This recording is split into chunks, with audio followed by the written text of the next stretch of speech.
Los días 29 y 30 de mayo, el Paraninfo del Colegio Universitario de Zamora acoge un encuentro único dedicado al misterio, la investigación y los fenómenos inexplicados.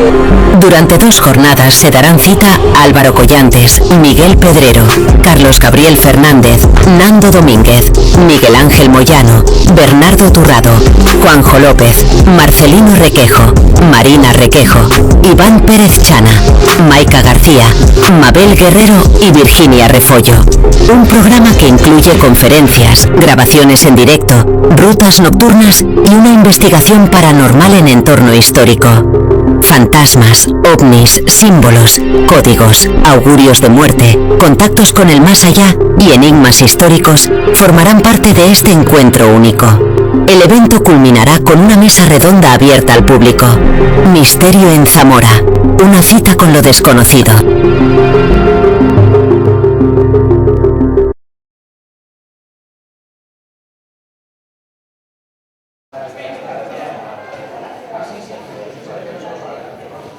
Vale.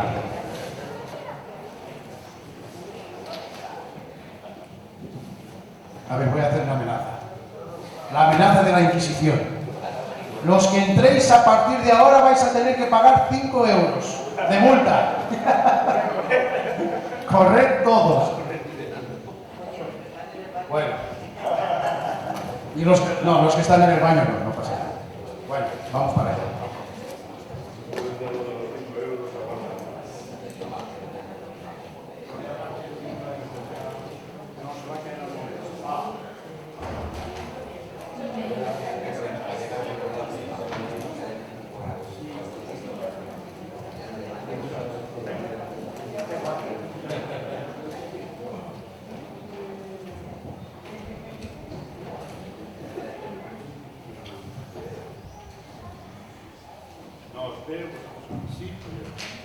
¿Estás bien? Y he logrado apagar los focos. Marina, los micros, no se oye. El micro de...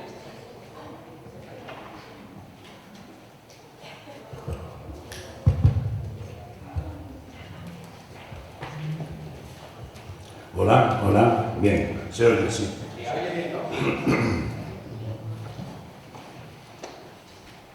Bueno, vamos a seguir. Habéis salido sin autorización y después no se va a hacer. Pero bueno, vamos a... Esto lo bueno es que el ambiente si nos sentimos bien y nos sentimos a gusto es buena señal. Bueno, nuestro siguiente invitado se llama Marcelino Requejo, estudió ciencias químicas, zamorano, lleva décadas investigando el enigma OVNI y otros fenómenos anómalos, y es el responsable de que salieran a la luz algunos de los casos más importantes de los últimos tiempos. Concienzudo y meticuloso, siempre viaja al lugar de los hechos para entrevistar en persona a los testigos. Participa en programas radiofónicos como Espacio en Blanco o La Rosa de los Vientos en Onda Cero, el otro en Radio Nacional de España, y es colaborador de Milenio, Radio Galega, y de las revistas Año Cero y Enigmas. Es autor de OVNIs Alto Secreto, Apariciones Marianas, La Respuesta Definitiva y Visitantes de Otras Dimensiones, publicados por Ediciones Cidonia. Demos una calurosa bienvenida a Marcelino Requejo.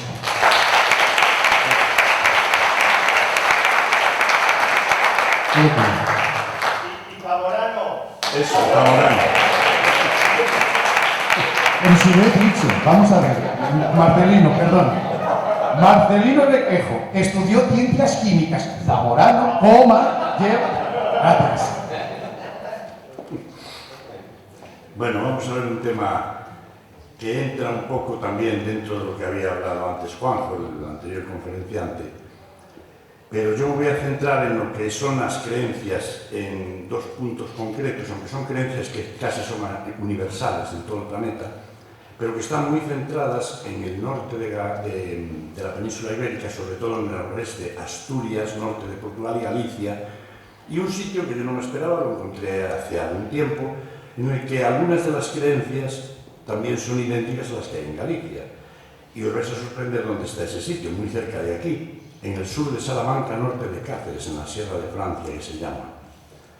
Bueno, pues como en el capítulo segundo de este libro que veis ahí, que es el último, yo traté lo de augurios de muerte, dentro de esos augurios hay una serie de apartados muy sui generis, muy curiosos, y vamos a hablar sobre qué son los augurios o la precognición de la muerte.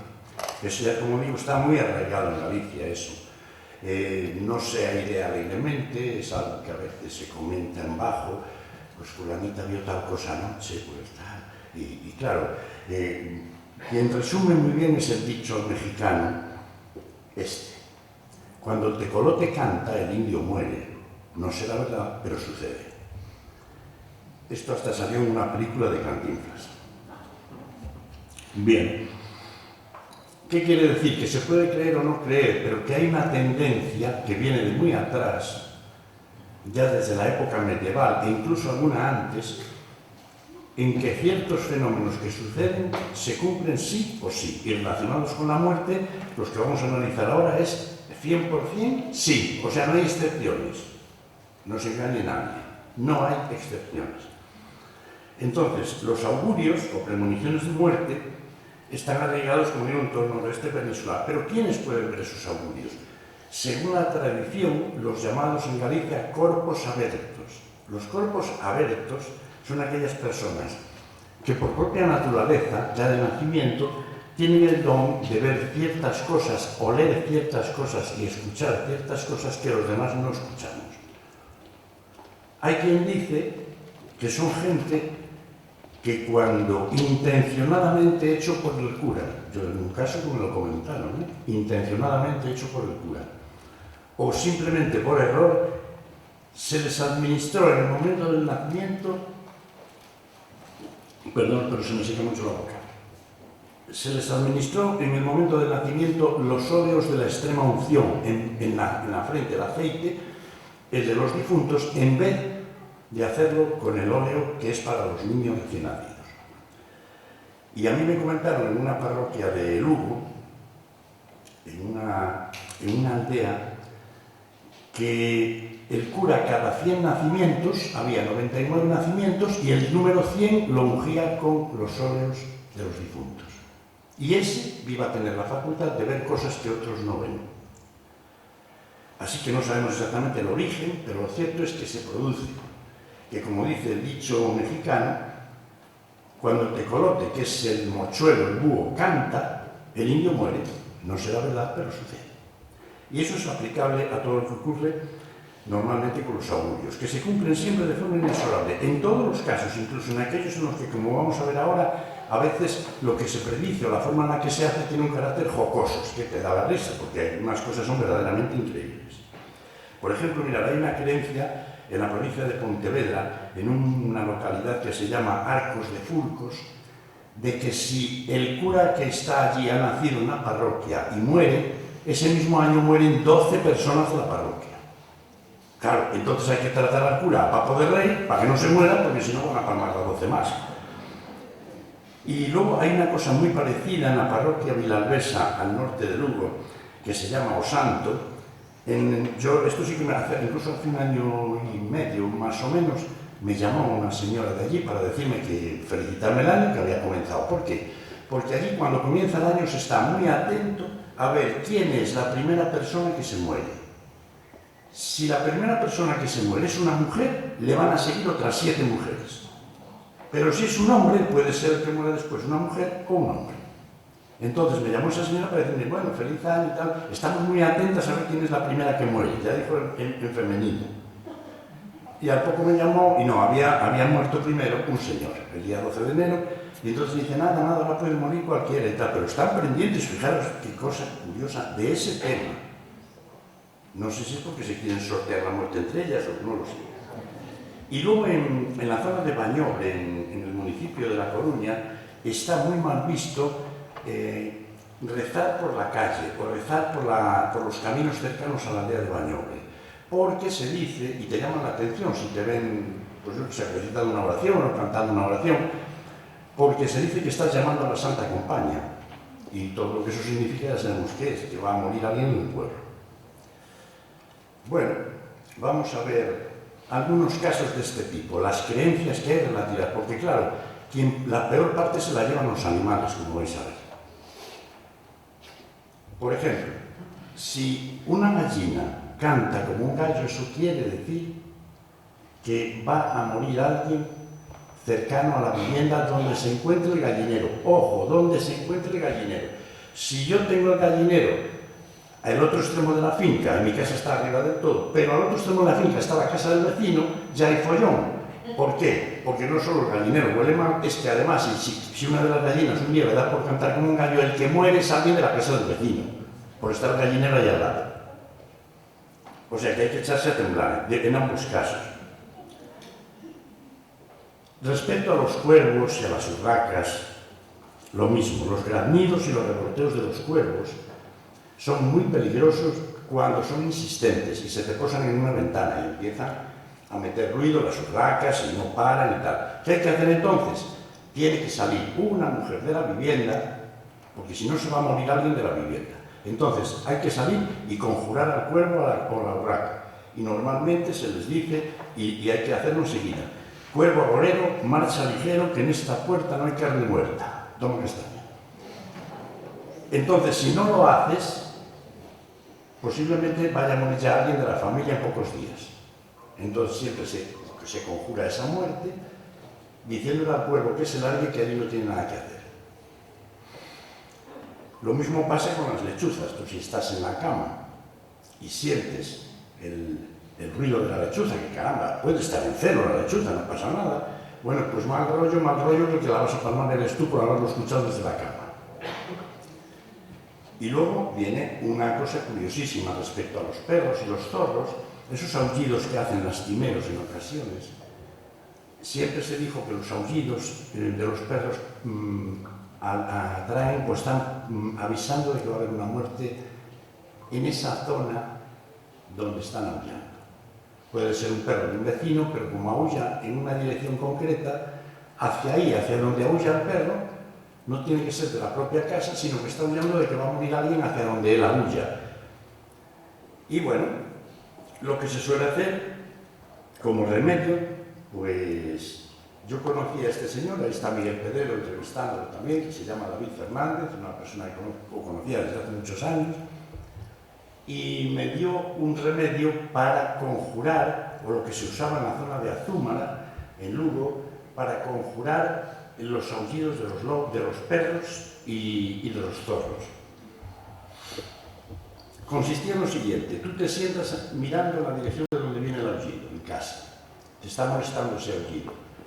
Y para cortarlo, lo que hace es, te sientas, juntas las rodillas y los pies, y según estás mirando hacia allí, coges el pie derecho, lo montas sobre el pie izquierdo formando una cruz y te mantienes así en silencio 30 segundos. Y a los pocos segundos el aullido desaparece ya y acabas de conjurar. También me comentaba que se utilizaba esto no solo para ahuyentar y hacer que se fueran los aullidos, sino también hacer que se fueran las personas que te vienen a casa y no acaban de marcharse. Entonces, disimuladamente en Andalucía lo hacen poniendo una escoba boca arriba detrás de la puerta. Pero te pueden ver y quedas peor, como yo sé de algún caso.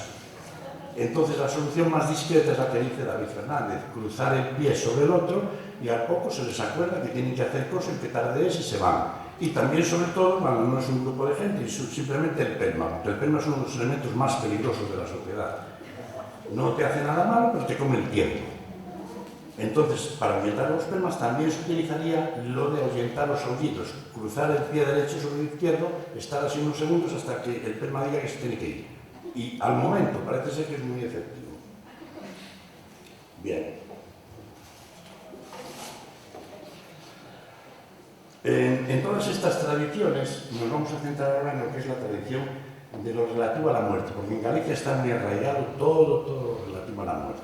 Hay una serie de rituales, los hubo siempre, muy concretos. Hoy, con la llegada de los sanatorios, ya no se velan los cadáveres en casa. Pero alguna de las cosas que vais a escuchar, alguna puede ser que ya la conocieseis, y en otras, pues me parece que vais a flipar. Por ejemplo, cuando muere una persona, y lo hemos visto en las películas, lo primero que se hace, porque curiosamente esa escena está en prácticamente todas las películas, españolas y extranjeras. cerrarle los ojos al cadáver.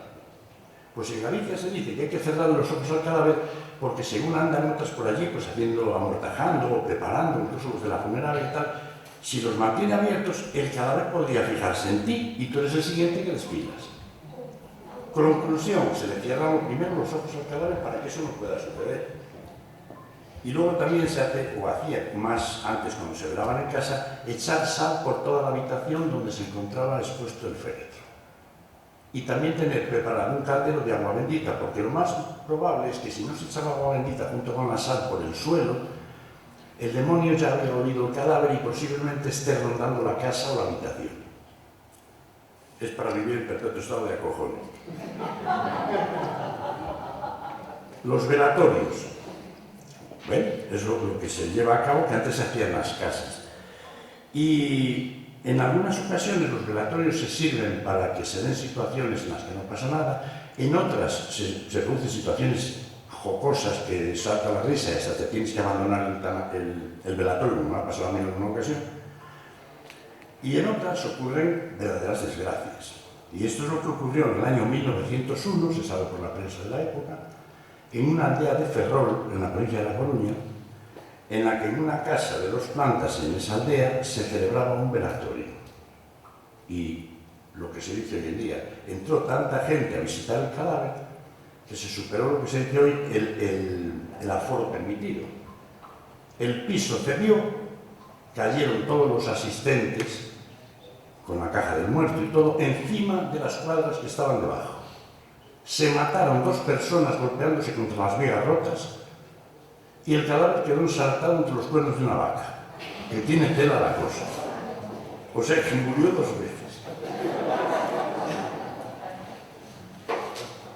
Que ocurrieran este tipo de cosas, claro, acrecentaba todavía mucho más las creencias populares sobre las desgracias, porque claro, aquellas personas, 2 que fallecieron, habían ido a visitar el cadáver, mal dirían ellos que lo iban a acompañar. Y bueno, había costumbres, hoy afortunadamente eso se ha ido quitando, aunque todavía persiste una, pero había velatorios, yo asistí a uno de ellos en Puebla de Samaria, en el año 77, en el que se jugaba a las cartas. Había una especie de pista atrás, una habitación, y allí pues una serie de señores fumando, jugando a las cartas y se hacían apuestas. Y el que perdía la partida tenía que darle un beso al cadáver. Y en otras ocasiones el que perdía la partida tenía que quitarle una prenda al cadáver. Que parece de broma, pero es que es así. Eso ocurría. Y el escritor gallego del finales del siglo XVIII, Alfredo Brañas, ya en 1884 hablaba de algo que todavía hoy persiste, pero como una tradición ya un poco marginal. Y era el baile del abellón, que se llamaba, del abejorro. Y era colocarse muchos familiares y algún vecino cogiéndose las manos en esa habitación enorme donde estaba situado el cadáver y dar vueltas haciendo el ruido con la boca de un moscardón o de un abejorro. Y con ese ruido lo que se hacía es llevar al cadáver con ese zumbido hacia el más allá, porque si todavía estaba por ahí, pero claro, llevaba asociada, como siempre, algo para fastidiar a los asistentes, y era que nadie, bajo ningún concepto, podía interrumpir la danza del abellón, porque si alguien le daba un mareo se soltaba, ese era el siguiente en palmarla. Entonces estabas deseando no ir al tanato, o sea, no ir al velatorio, o si ibas, que aquello acabara pronto y a lo mejor se estaba un cuarto de hora dando vueltas. Claro, no se podía marear.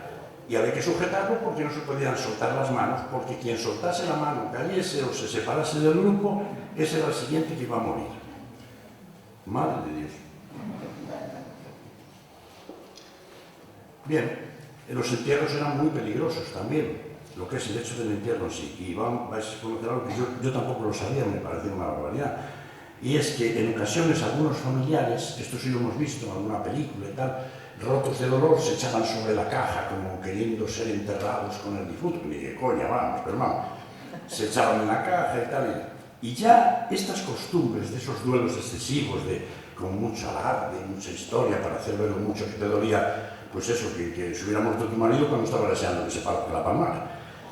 Pues ese tipo de cosas ya las había prohibido en 1740 el arzobispo de Santiago de Compostela. que le dio orden a los párrocos de que cuando se produjeran esos comportamientos exagerados, se les metiese una multa de 4 reales la primera vez y de 8 la segunda. Lo cual quiere decir que eso se producía, esas escenas como teatrales, ¿no? Y bueno, se dio el caso de alguna viuda que se iba a tirar por el balcón de la vivienda cuando estaban sacando el cadáver del marido y fue sujetada en extremis por los asistentes al funeral. Y luego había que purificar, evidentemente, las ropas, porque una vez que habías estado en el cementerio, pues estabas un poco contaminado de todo ese ambiente. Se llegaba a casa y en la lareira o en la lumbre bajita que se hacía, se quitaba un montón de la ropa y esa ropa había que moverla por encima de las llamas y luego apartarla. Y ya te la podías volver a poner. Lo gordo era que si había ido algún niño al entierro y había estado en el cementerio, al niño entre 2 adultos lo tenían que coger por las muñecas y por los tobillos y balancearlo encima de las llamas. Acojonante. Y luego, eso sí, y eso yo siempre lo oí ya desde pequeño, nunca se debe poner nadie una prenda de una persona fallecida. Porque según la creencia, por ejemplo, en Galicia y el norte de la península ibérica, lo más normal es que tú mueras de la misma enfermedad que murió esa persona, por haberte puesto pues, un chaquetón, una camisa o lo que fuese. Y si murió de accidente, pues ya sabes lo que te espera, te vas a morir de accidente tú por haberte lo puesto. Y entramos también aquí, resumiendo así un poco, en la provincia de Salamanca, en Cáceres, porque José María Domínguez escribió una obra, aquí hay algunos también. Sí, esta era la obra que escribió Brañas, que es interesantísima, lo del baile del Abellón. Y mirad cómo lo hacían. Esto es una representación en la televisión de Galicia. Se cogían de las manos y había que girar, haciéndose zumbido. Pero, como digo, la condición era que nadie se marease o se soltase, porque ese era el siguiente que la iba a palmar. Y este es José María Domínguez, que escribió Augurios de muerte en la comarca de la Sierra de Francia, y eso está al sur de Salamanca, norte de Cáceres. Ahí hay unas costumbres que son muy similares a las que se producen en Galicia, en el norte de Portugal y en Asturias. No perdáis detalle de lo que se hace aquí también, porque es muy fuerte, ¿eh? Los augurios de muerte, al igual que en Galicia, la muerte se dice en la zona de Salamanca, siempre anuncia su llegada. Y en Galicia también. Todas las muertes se dice son anunciadas. Pues por medio de los augurios que hemos visto antes, que si los cuervos, que si las gallinas, todo eso. Y en esta zona de Salamanca se dice textualmente, nadie la palma porque sí, todas las muertes están auguradas. Por tanto, están convencidos de augurios como los siguientes. Por ejemplo, este es muy parecido al que vimos en Galicia. Si una vaca muge como un toro o una gallina canta como un gallo, eso significa que la muerte anda rondando a la familia. Y en el caso de Galicia, que antes se me olvidó decir, cuando la gallina canta como el gallo, inmediatamente hay que salir corriendo, localizar a la gallina que lo está haciendo y liquidarla en el acto. Porque, según se dice, ella está augurando la muerte de alguien de la familia, pero si tú vas y te cargas a la gallina en el acto, lo que auguraba la muerte, la gallina era su propia muerte. Entonces, si matas a la gallina, ya no muere nadie en la familia. Tremendo. Y aquí tienen la misma costumbre, es decir, la gallina o el gallo que cante como no dice que haya que matar a la gallina, pero que si lo hacen, va a morir de forma irremediable un miembro de la familia en pocos días, porque además el plazo que se da son 24, 48 horas, 5 días como mucho. Esta es muy buena. Norte de Cáceres, sur de Salamanca. Si el cura se confunde a la hora de decir el responso y en vez de nombrar al difunto nombra a otra persona, ya esa persona es la siguiente en morir en el pueblo. O sea, que siempre es decir Federico, dice Carlos, los que se llamen Carlos se echan a temblar. Y bueno, también mucho cuidado con matar un borrego o una gallina para consumo familiar, porque tiene que patalear. Si no patalea, la persona de más edad de la familia se muere al día siguiente. Es decir, tienes que matar a la gallina y procurar que mueva las patas mientras la estás matando. Que es muy fuerte. O el borrego, que le mueva las patas, porque si no lo hace, pues el abuelo la palma. Además, no es posiblemente La Palma, no, es que La Palma, están convencidos. También está el caso igual que en Galicia. Si una persona escucha desde la cama el canto de una lechuza, pues ya sabe, la muerte está rondando la casa y lo está rondando a él, que fue el que lo escuchó. Y esta también está bien. Si matas un murciélago, la liaste parda. El siguiente es tú. Hay costumbres sobre la mujer embarazada, también las hay en algunas zonas de Castilla, muy interesantes, la verdad. Porque esas no son solo de la zona de Salamanca o de Galicia, no. Está extendido por toda la península. Posiblemente lo hayáis oído. Si una mujer embarazada debe abstenerse de manejar hilo, coser, zurcir, bordar o cualquier labor con hilos o lanas, ni pasar por debajo de un tendedero de ropa mientras está embarazada, porque si no al niño se le enrosca el cordón umbilical y nace muerto. Y si alguna embarazada visita 3 veces el cementerio durante el embarazo, el niño nace muerto. Así de claro que lo dice. Y luego mucho cuidado con las reuniones. En las reuniones no debe haber nunca 13 personas sentadas en una mesa. Porque a los pocos días uno de los 13 muere. Y además advierte, muere trágicamente. Yo nunca me he fijado si cuando he estado con gente somos 13 o no. Si empezamos a mirar eso ya, hay que echar alguno, sabe Dios. O te vas tú para que uno de nosotros no palme. La más fuerte quizá de todas es que si una viuda se enamora de otro hombre el día del encierro de su marido, lo cual debe ser muy normal en el sur de Salamanca, pues el tonto que se case con ella porque lo engatusó, pues resulta que la palma antes de 2 años. Muy fuerte. Incluso también hay consejos en esta zona para cometer el crimen perfecto. Si quieres liquidar a alguien, no hay nada mejor que coserle en la chaqueta escondida donde no lo vea 2 o 3 puntaditas con una aguja que se usó para coser un sudario. Y entonces el tío la palma, y no sabe por qué. Y para quitarle a la aguja ese poder maléfico por haber cosido el sudario, pues lo que se hace es pasarla por encima de las llamas. Y entonces ya queda limpia, ya no pasa nada. Y bueno, no asistir, o yo os aconsejo, por lo que dice aquí, que no asistáis nunca a un funeral el domingo, porque alguno de los asistentes se va a morir el domingo siguiente. Entonces yo entiendo ahora por qué en Lugo los domingos no se hacen funerales. Y yo pensé que era por descanso del personal y tal, pero a lo mejor es por esto. Porque a ver quién es el guapo, que si esto es cierto, va a un funeral el domingo.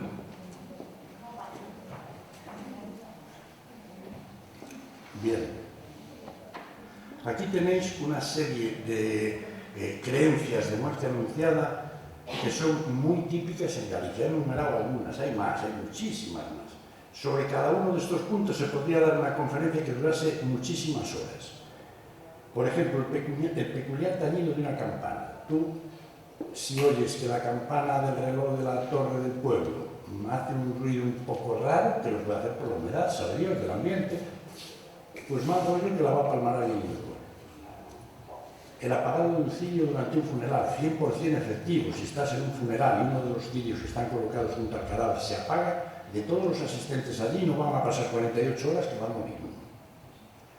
El vuelo súbito de luces o luminarias sobre una vivienda. Esto es lo que más se encuentra se tiene en Galicia. Ahí se llaman las fachas luminosas.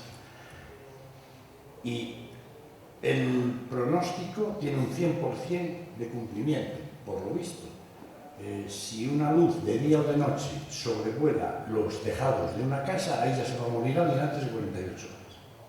La presencia de una mariposa sobre una pared, yo doy testigo, a mí me ha pasado eso muchísimas veces desde que soy pequeño, y como se esté una mariposa posada en una pared de una casa, en ese edificio, en esa casa, va a morir alguien antes de 24 horas. El encuentro con una mujer de aspecto fantasmal en la noche o por el día. Esto se tiene muy en cuenta en Galicia, por eso a veces van 2 personas caminando por una corredoira, que le llaman, por un camino, porque siempre se protegen más para que no se presente esa señora vestida de blanco, que lo que está augurando es que te va a llevar con ella.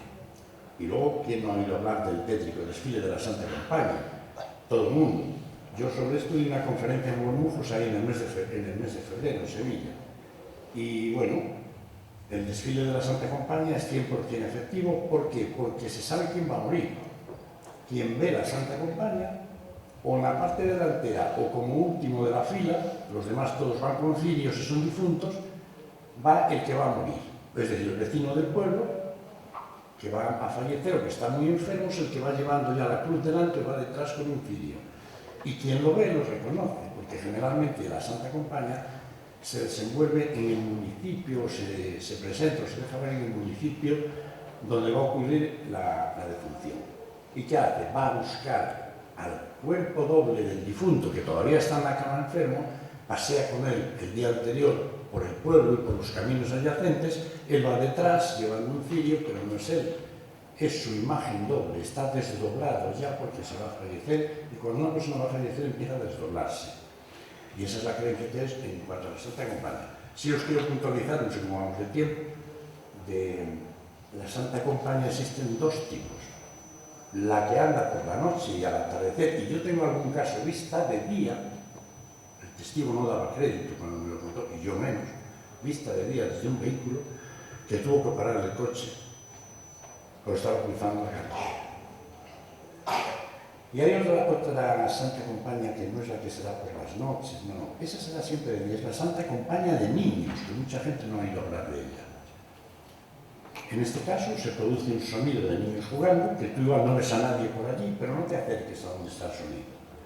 Hay gente que solo escucha ese cantar de los niños, ese revolteo jugando, y hay gente que los puede ver. Pero lo peor que se puede hacer, según la creencia, es acercarte a ellos o meterte en el medio de ellos. Porque lo que están haciendo con eso es atraerte y desapareces. Igual desapareces 5 horas como 10 años. Sales del espacio-tiempo tuyo y entras en el de ellos. Pero hoy no vamos a hablar sobre lo poco que queda de tiempo, era más que nada lo que se pedido es hablar sobre el último, la percepción de un fuerte olor a cera quemada o derretida o a vela recién apagada. Esto le pasa a mucha gente y no lo cuenta. Tiene ese don. Se llama osmogénesis o clariesencia. A veces huelen a rosas, pero normalmente cuando va a fallecer alguien, pero es un olor sin motivo ninguno. Vas dentro del coche y comienza a oler a café. Vas dentro del coche y de repente empieza a oler a rosas. O empieza a oler a cera quemada. Y esto es lo que vamos, porque tengo muchos casos recogidos en Galicia de premoniciones con respecto al olor de cera quemada. He cogido 2 para narraros a vosotros, pero para que veáis lo fuerte que es este tema, el olor a cera quemada o a humo de vela recién apagada, vamos a meternos primero, no es que vayamos a hablar de toros, pero vamos a entrar en un mundo de mucha superstición, muy complejo, que es el mundo taurino. Y para este tema, nada mejor que es lo que se llama el perfume mortal, que es uno de los capítulos que yo puse en este libro, el primer capítulo de todos, el olor a cera derretida o a vela recién apagada. Y vamos a entrar en la vida de un banderillero de los años 20, Eugenio Berenguer, más conocido como Blanquer, un gran banderillero de la época, de los años 20. Este hombre tenía la fama, como dice aquí el diario ABC en un recordatorio que se hizo hace pocos años, Blanquer, el banderillero que olía la muerte de los toreros. Bien, este hombre tenía esa facultad, olía a cera quemada, se supone que ya desde niño. Se asustaba mucho y pasaba lo siguiente. Él pertenecía en aquella época, en 1920, a la cuadrilla del famoso Joselito, un muchacho muy joven del mundo del toro, un torero que tenía 24 años cuando ocurrieron estos hechos. Y era la gran promesa del torero en España. Bueno, pues él pertenecía a la cuadrilla de Joselito. De hecho, aquí lo podemos ver. Joselito está en el medio y a la izquierda está el banderillero Blanquet. Bueno, la tarde del 6 de mayo de 1920, José Gómez Ortega Joselito toreaba en la plaza de Talavera de la Reina. y compartía el cartel para los 6 toros con otra persona, su cuñado, el famosísimo torero Ignacio Sánchez Mejías. Y Joselito, como digo, llevaba en su cuadrilla, aquí está el cartel de Talavera de la Reina, José Gómez Gallito, Joselito, Ignacio Sánchez Mejías, 3 toros cada uno. Y compartía cartel con él. Bien, faltaban pocos minutos para que comenzase la corrida en la plaza de Talavera de la Reina y de repente, estando en el patio de cuadrillas dispuestos ya para salir al ruedo, Blanquet empieza a percibir un olor muy fuerte a cera derretida. Llama aparte a Joselito y le dice: maestro, no entres a torear ahora mismo, intenta cualquier disculpa. Había un problema. Los toros son un problema, una actuación de orden público. Lo eran siempre. Si tú te negabas a torear, de la plaza salías esposado y al calabozo, nada de al juez, no, ya te llevaban directamente detenido. No podías negarte a torear, salvo que te diera un mareo, o estuvieses indispuesto, no pudieras ir a la plaza, bueno. Pero llegar a la plaza y decir: no salgo, le tengo miedo a ese toro que me va a tocar, no me gusta. Lo he visto en los chiqueros y no me gusta. Y no podías hacerlo, había que saber. Pero Joselito, cuando Blanquet le dice eso, se lo toma a broma, sonríe y se inicia el paseillo. Y ahí lo veis, Plaza de Toros de Talavera de la Reina, 16 de mayo de 1920. Joselito, y al que está a la izquierda, que es uno de los banderilleros, es Eugenio Berenguer Blanquet, que le había dicho: no salgas a torear. Bueno, Joselito sale a torear y la corrida transcurre con bastante normalidad, pero de pronto el quinto toro de la tarde, que se llamaba Bailaor, cornea a Joselito en una pierna. Aquí era, mientras la corrida estaba en el segundo toro, bien. Le cornea en una pierna y aunque saltan al ruedo todas las cuadrillas para ahuyentar al toro, el mal ya estaba hecho. Joselito no llega vivo a la enfermería de la plaza de Talavera de la Reina, allí mismo. Y aunque se le intenta salvar la vida, seguramente le cogió la femoral, algo parecido a lo de Patirri, y aquí tenemos a Sánchez Mejías, ya habiéndose quitado el traje de luces, pues velando el cadáver de su cuñado Joselito, según una fotografía de ABC de la época. Y en esta otra fotografía vemos a Blanquet llevando el féretro de Joselito en Sevilla, en un entierro que, por lo visto, fue muy numeroso, había unas 200.000 personas. Bien, Blanquet estaba consternado, porque claro, esto le había pasado en ocasiones con gente que él conocía desde niño, pero 2 años después, el 7 de mayo de 1922, en Madrid, Blanquet vuelve a protagonizar un incidente similar. Actúa aquella tarde a las órdenes del diestro Manuel Granero, el famosísimo torero Manuel Granero. Lo llevaba en su cuadrilla, después de la muerte de Joselito. Bien. Cuando Granero y la cuadrilla se dirigían en un coche de caballos desde los domicilios que los iba recogiendo hasta la plaza de las ventas, de repente Granero manda parar el coche de caballos y quiere bajarse para hacerse una fotografía con un grupo de aficionados. En ese momento Blanquet, que está en el coche de caballos, le dice: Manuel, estoy oliendo a cera derretida, no torees esta tarde. Y él se lo tomó a risa y según iba a bajar del coche le dice: si no me haces caso, Manuel, esta es la última fotografía que te vas a hacer. Y esa tarde, en las ventas, un toro, esta es la actuación en las ventas, el cartel de la época de Manuel Granero con otros 2 grandes, Luis de la Rosa y sobre todo Marcial Lavanda, que era muy jovencito. Este es Manuel Granero y esta es la salida a la plaza, y este toro, de nombre Poca Pena, le produce una embestida tremenda a Manuel Granero, lo deja sentado junto a las tablas, y cuando las cuadrillas saltan al ruedo para apartarle al toro de allí, el toro pega un giro fuerte de cabeza y le clava un cuerno en un ojo y le atraviesa el cerebro y lo deja muerto en el acto. Y digo todo esto para que sepáis por qué alguien a continuación dijo cierta cosa. Aquí vemos el momento en el que sacan de la plaza el cadáver, ya cadáver de Granero, y ese que está a la derecha, con las manos así en la cara, es Blanquet, horrorizado de la muerte que acabó de tener su maestro. Aquí tenemos cómo están velando el cadáver de Granero, y entre ellos Blanquet, ahí en el medio.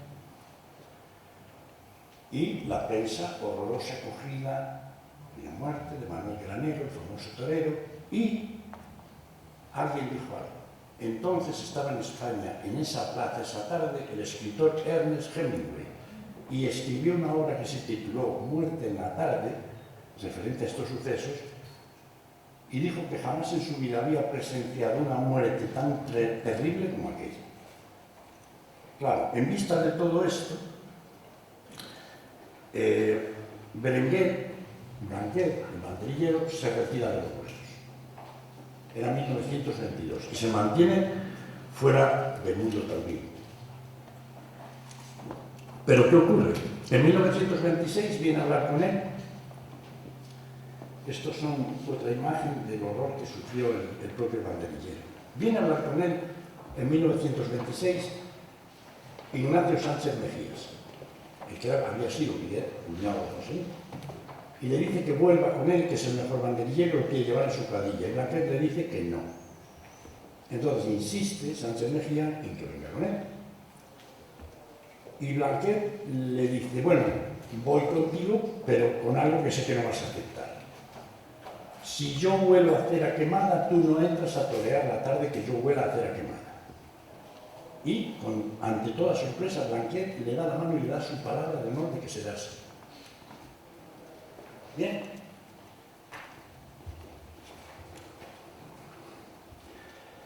Ese mismo año de 1926, el 15 de agosto, Sánchez Mejía torea en la Maestranza de Sevilla. Estando ya todo dispuesto, y lo hace con dos grandes de los toros de aquella época, que por lo visto eran Rafael el Gallo y Juan Belmonte. Estando ya las cuadrillas preparadas para hacer el paseillo, para salir a la plaza, saludar al público, cuando se iba a abrir la puerta, Blanquet empieza a oler a cera derretida y llama aparte a Mejías y le dice, Ignacio, no salgas a torear porque estoy oliendo a cera derretida y me diste tu palabra de honor. Entonces, claro, el tono se levantó, las demás cuadrillas empezaron a montar un ligero alboroto y Sánchez Mejía lo que le dijo es lo siguiente. Le dijo, voy a hacer una cosa, voy a salir a torear, pero no me voy a acercar al toro para nada, no me puede coger, es imposible. Sé que voy a hacer una faena que no me van ni a aplaudir, pero te di mi palabra de que a mí no me mataba el toro. Y bueno, pues la señora de la guadaña, que estaba en el tendido esperando cobrarse su presa, resulta que la corrida transcurre con total y absoluta normalidad, y cuando termina, torero y cuadrilla se marchan a la cercana estación de Plaza de Armas en Sevilla para coger un tren que los iba a llevar a Ciudad Real, donde toreaban la tarde siguiente. Pues estando en el tren en la estación, sentados en el vagón, a Blanquet le dio un infarto fulminante que quedó liquidado allí mismo. Y la pregunta es, cuando olió a cera derretida, era porque olió la muerte de alguien, pero al haberse tomado por parte de Mejías esa medida tan drástica de no acercarse al toro, era imposible que lo cogiera. Por tanto, o Sánchez Mejía moría de un infarto allí, o por el cogida del toro, ¿no? Y así fue. Y es como si la muerte hubiera dicho, sí, pues ahora te llevo a ti. Y murió Blanquet. Entonces, ¿quiere decir esto que falló Sánchez Mejía, Blanquet en la predicción de la muerte de Mejías ante las astas de un toro? Pues puede que no, porque el 11 de agosto de 1934 se dio la casualidad de que sin tener que torear, Sánchez Mejía fue llamado para sustituir a Domingo Ortega en Manzanares, Ciudad Real. Y un toro de nombre Granadino, mirad bien esa imagen, liquidó a Sánchez Mejías.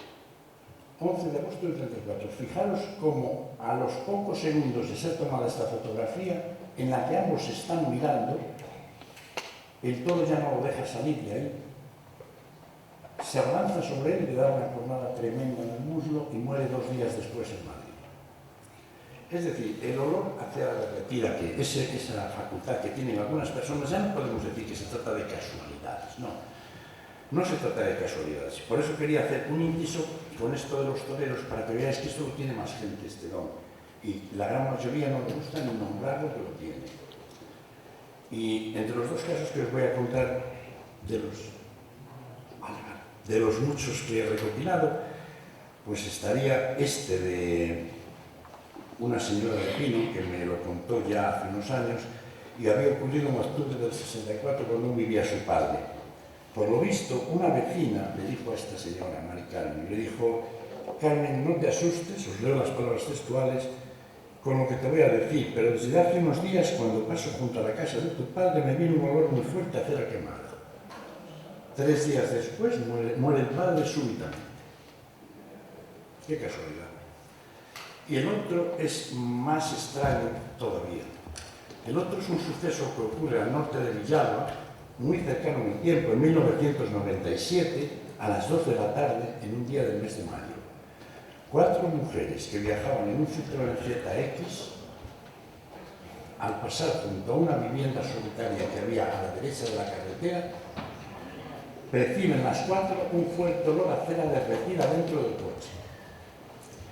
E inmediatamente la copiloto Italia queda asombrada con algo que está aquí definido de la siguiente manera. Comienza a aparecer por encima del vehículo y pegado al techo del vehículo, adelantándolo por arriba, una especie de caja. Y ella dice: quedé horrorizada al ver aquello. Era un ataúd que volaba justo por encima del coche, casi a la misma velocidad.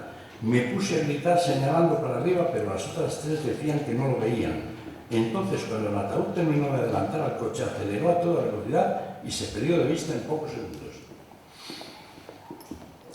Respecto a la muerte de Granero, tenía una diapositiva aquí que no habíamos puesto, y era que era muy amigo, Granero, Sánchez Mejías era muy amigo de Federico García Lorca. De ahí la elegía, llanto por Ignacio Sánchez Mejías, que le compuso él.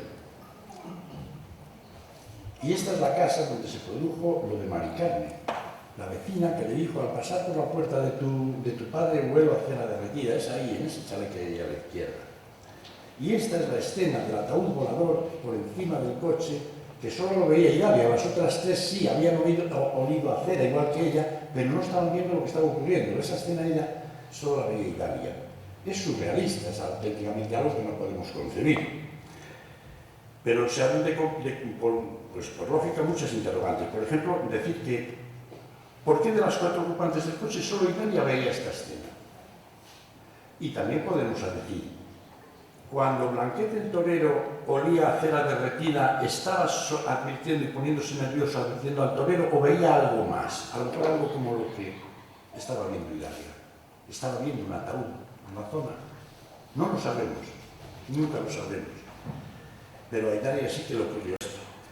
Y claro, podemos decir, ya resumiendo mucho, que a lo mejor pues Idalia tuvo una alucinación, pero claro, quiso el azar que cayeron en mis manos 2 casos de hace años, uno de 1976 y otro del 99. Uno es en Brasil, en el que un señor, Alfredo Soares Márquez, cuando regresaba a su domicilio por la noche, dice que vio venir por el cielo muy bajito una fuerte luminosidad de color rojo, y que cuando lo tuvo encima a unos solo 10 metros del suelo, se dio cuenta de que era un ataúd que volaba. Echó a correr y se fue para casa, según su testimonio. Esto en Brasil, año 76. Y el segundo ocurre en la frontera entre Malawi y la colonia de Mozambique. Unos operarios estaban construyendo un colegio, y esto fue publicado por la revista Año Cero en el año 2000, y forma que varios trabajadores que se encontraban construyendo un colegio en pleno día vieron venir un cajón volador que tenía la forma de un ataúd y pasó por encima de sus cabezas. Y ese mismo día, a las 9:30 de la noche, un señor de la misma localidad vio pasar por encima de los tejados del pueblo una caja negra alargada con la forma de un ataúd. Lo que vio Idalia es un fenómeno universal que se ve por todas partes, pero que no es creíble. Y bueno, creo que más o menos esta es la noticia de Malawi, del ataúd volador, y tenemos que tener en cuenta una cosa. Hay una serie de dichos, cada cual mete más miedo, pero siempre te advierten, sobre todo en Galicia están estos. Mirad, hay uno que dice: caminad por el día que la noche es mía, de la marinera. Desde las 12 a la 1 corre la mala fortuna, para que nadie ande por ahí pululando. Y entre las 9 y las 10 deja el camino, la noche es para quien es. ¿Tienen cierta verosimilitud o algo en que fundarse este tipo de advertencias que están tan arraigadas y por eso de noche no se aconseja ni ir a cambiar el agua, ni ir a hacer ciertas cosas, se hace ya al amanecer, cuando ya sale la luz, no ir con linternas de noche por los caminos para ir a no sé qué? Eso todo hay que hacerlo antes de que oscurezca. En Galicia, Asturias y el norte de Portugal están muy arraigadas esas creencias, porque se supone que, como dice ahí, la noche es para quien es. Y tú no sabes, ni yo ni nadie, para quién es. Muchas gracias.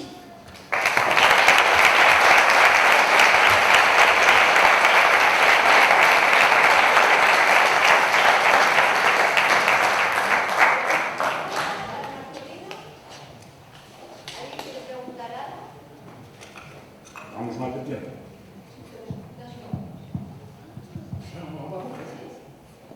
Marina corta, la suya ya está. Hola, de nuevo. Gracias por la conferencia. He visto una cierta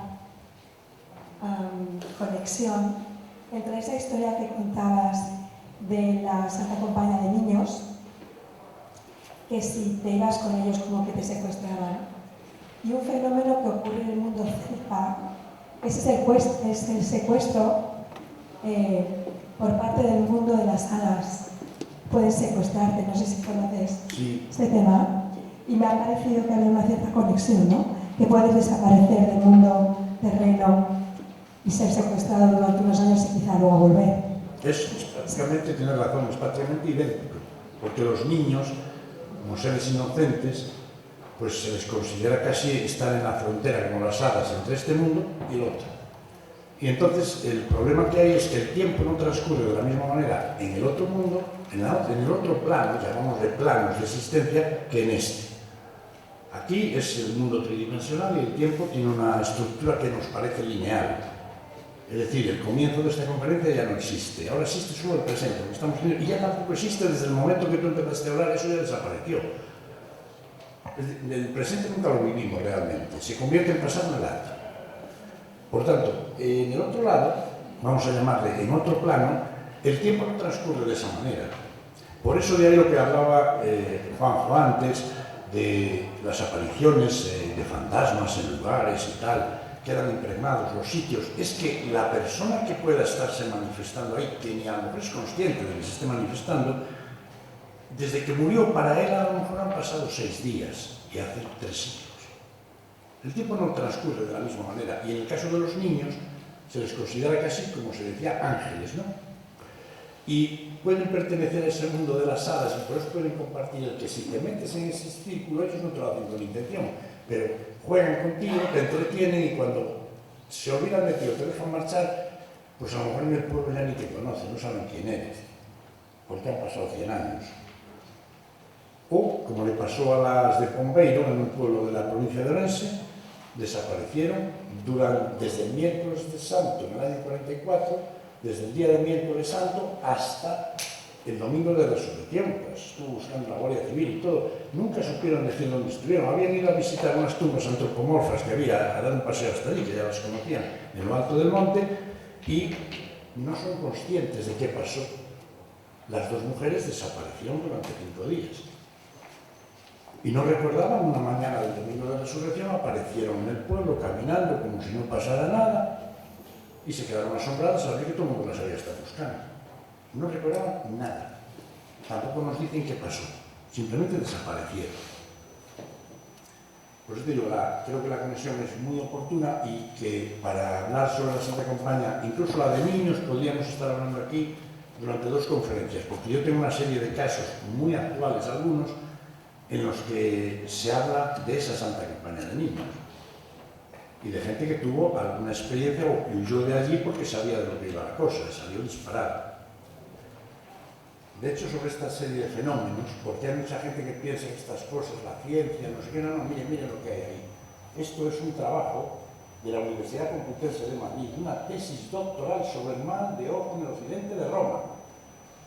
Cuidado, no es ninguna broma, se hizo una tesis doctoral de 700 páginas por Antón Álvarez Núñez, bajo la dirección de Francisco Marco Simón, de uno de los catedráticos de antropología y de geografía e historia, sobre el mal de ojo en el occidente de Roma, que incluye las Galias, incluye el norte de Portugal, la península ibérica. Un trabajo de 700 páginas, porque cuando Roma llega aquí, se da cuenta de que las creencias sobre el mal de ojo que ellos tienen, no, es que también estaban aquí, con los celtas y los pobladores primitivos que había aquí. Tenían ese mismo tipo de creencias de que si alguien miraba mal a un animal, el animal se moría, de que si te quedabas mirando por una persona y le deseabas algo, esa persona en pocos días se enfermaba. Y hace una tesis extraordinaria, ¿no? Si alguno queréis verla, la podéis bajar de internet. Es decir, que de la misma manera, cosas como el olor a cera o la Santa Compañía de niños, tal, hay estudios universitarios sobre este tipo de fenomenología. No es que se busque darle una explicación, pero sí se hace un estudio y te dice desde cuándo se viene con esto. Esto no es de ayer, ni de antes de ayer, ni de nuestros abuelos. Aquí hay cuestiones de tipo medieval, incluso del siglo IV.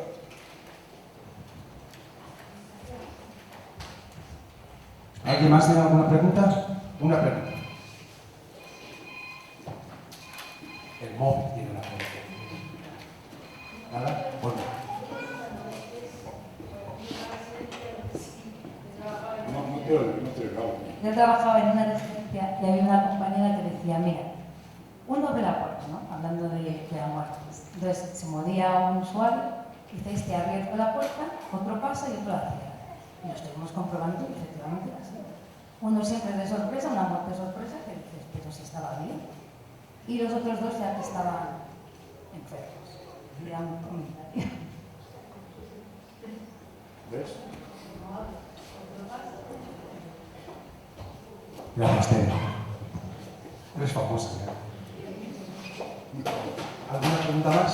Yo quiero decirle a Marte, en mi pueblo siempre desde pequeño he oído que los perros aullaban por la noche. En mi pueblo hay corrales de toro, siempre he oído que si los perros ladraban y aullaban de noche es que fallecía alguien, y efectivamente algunas veces coincidía con un fallecimiento. Y el tema de la lechuza, cuando se veía la lechuza, que se ponía la ventana y tal, una mujer de mi pueblo se le puso la lechuza en la ventana por la noche. Imagínate, claro, pues, teniendo esas creencias, imagínate lo que le pasó por la cabeza a esa señora. Yo vivo al lado del campanario y a mí me encanta ver la lechuza, es un animal místico y muy mágico. Y hay veces que digo, como se me mete una lechuza dentro de mi ventana, vamos, de la habitación, digo, voy a flipar. Es que suelen hacer un ruido muy especial, sobre todo cuando están en cero. Por la noche vas y escuchas el ruido de la lechuza y es increíble. Estamos mal de tiempo. ¿Alguna otra pregunta? Bueno, pues va un caluroso aplauso para Marcelino Recojo, por favor.